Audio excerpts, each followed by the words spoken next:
Hello students, welcome to easy math for JEE. I am Ujjwal Kaushik, your friend. जो भी students IIT JEE की preparation कर रहे हैं उनके लिए हमारा चैनल बहुत यूजफुल है। आज का क्वेश्चन है, in a group of 3 girls and 4 boys there are 2 boys B1 and B2। The number of ways in which these girls and boys can stand in a queue such that all the girls stand together, all the boys stand together, but B1 and B2 are not adjacent to each other।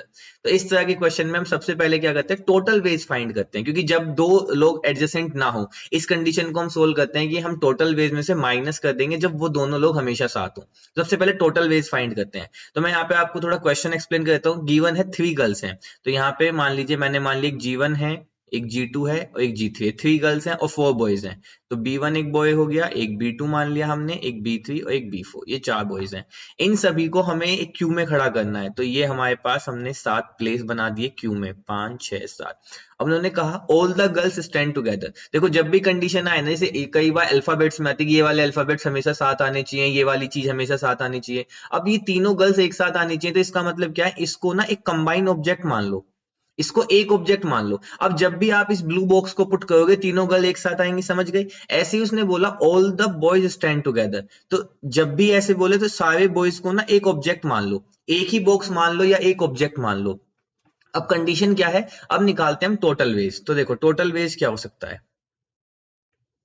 Total veg से सबसे पहले हमारे पास ये दो box हैं, तो इनको हम फैक्टोरियल दो तरीके से रीअरेंज कर सकते हैं। ठीक है, देखो कैसे, मैं आपको करके ही बता देता हूं। अब हमें एक ब्लू बॉक्स एक रेड बॉक्स को प्लेस करना है, तो हमारे पास दो ही ऑप्शन है। या तो हम पहले इन 3 प्लेसेस पे ये गर्ल्स को बिठा दिया हमने, और रिमेनिंग 4 पे हमने बॉयज को बिठा दिया। एक तो ये पॉसिबिलिटीज है, या एक पॉसिबिलिटीज क्या है, पहले 4 को पे बॉयज को बिठा दिया और फिर रिमेनिंग 3 पे हमने गर्ल्स को बिठा दिया। सिर्फ यही दो पॉसिबिलिटीज हैं इन दो बॉक्स को प्लेस करने की, पहले गर्ल बॉय या फिर पहले बॉय गर्ल्स। ठीक है, तो ये तो हुए। अभी हमारे पास इन दो बॉक्स को रीअरेंज करने के तरीके फैक्टोरियल 2 इन 2।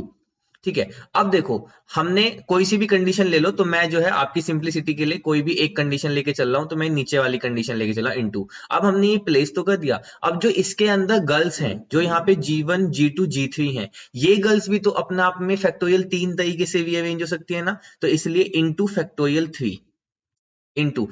अभी अगर आपको नहीं समझ में आया तो फिर से बताओ, फैक्टोरियल 2 हमने पहले क्यों लिया, क्योंकि हम इन दो बॉक्स को दो तरीके से रीअरेंज कर सकते हैं इनटू। अब इस बॉक्स के अंदर भी तो गर्ल्स की पोजीशन चेंज सकती है ना।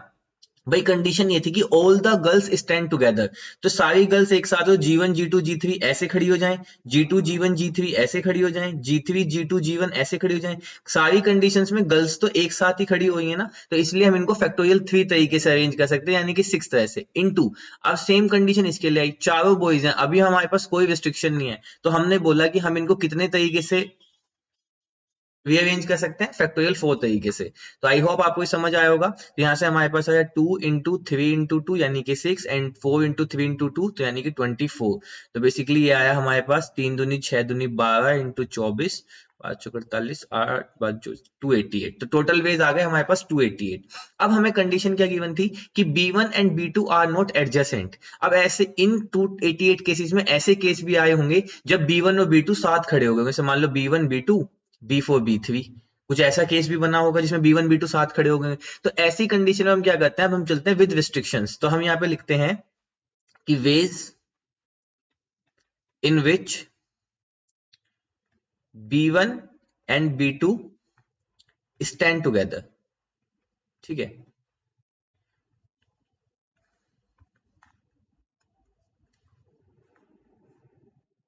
यहाँ पे टुगेदर। देखो अब हमें क्या चाहिए था कि B1 B2 साथ में ना खड़े हो, तो इसको हम सोल्व करते हैं कि हम वो वाले केसेस ले लेंगे जहां पे B1 और B2 साथ खड़े हुए हैं, उसे टोटल में से घटा देंगे। अब देखो ऐसे कैसे केसेस बनेंगे, देखो जैसे हमने इसके भी केसेस कैसे बनेंगे, सेम वही फैक्टोरियल 2 वेज से पहले ये बॉक्स अरेंज हो सकते हैं इनटू। गर्ल्स के लिए कोई वही सेम बात, फैक्टोरियल 3 इनटू। अब देखो बॉयज के लिए क्या चेंजेस आएगा। अब जैसे यहाँ पे ये मेरा B1 B2 था, तो मैंने बोल दिया कि ये B1 B2 हमेशा साथ खड़े होते हैं। अब अगर ये B1 B2 हमेशा साथ खड़े होते हैं, तो इनको भी एक ऑब्जेक्ट मान लो।